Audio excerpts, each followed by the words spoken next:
ঘুরতে যাচ্ছেন? ইন্টারনেট তো থাকবেই, কারণ আপনার সাথে থাকবে Olax AX6 Pro 4G WiFi router. পকেটেই সুপারফাস্ট ইন্টারনেট। এতে আপনি পাচ্ছেন 4000 mAh ব্যাটারি, যাতে কিনা 18 ঘন্টা পর্যন্ত ব্যাকআপ পাবেন, চলবে বিদ্যুৎ ছাড়াই। 4G LTE Cat 4 প্রযুক্তি, পাচ্ছেন 150 Mbps পর্যন্ত সুপারফাস্ট ইন্টারনেট। পকেটে রাখলেই মোবাইল হটস্পটের ঝামেলা ছাড়া চলবে। যে কোনো সিম কার্ড দিয়ে ব্যবহার করা যায়। ট্যুর বা যে কোনো ক্যাম্পেইং এর জন্য পারফেক্ট।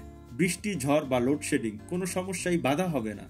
বন্ধুরা মিলে একসাথে ব্যবহার করতে পারবেন। 32টি পর্যন্ত ডিভাইস কানেক্ট করা যায়। এছাড়াও ব্রডব্যান্ড সংযোগ দিয়েও এটাকে ব্যবহার করতে পারবেন। 300 Mbps পর্যন্ত ওয়াইফাই স্পিড পাবেন। তার কাটা পড়ার কোনো ঝামেলা নেই, তাই সংযোগ বিচ্ছিন্ন হওয়ার ভয় নেই। যেখানে খুশি বসে অফিস করুন, মুভি দেখুন, গেম খেলুন, ইন্টারনেট থাকবে সবসময়। ভ্রমণে, অফিসে, বাসায় আপনার ইন্টারনেটের বেস্ট পার্টনার ওলাক্স AX6 Pro। তাই অর্ডার করুন এখনই।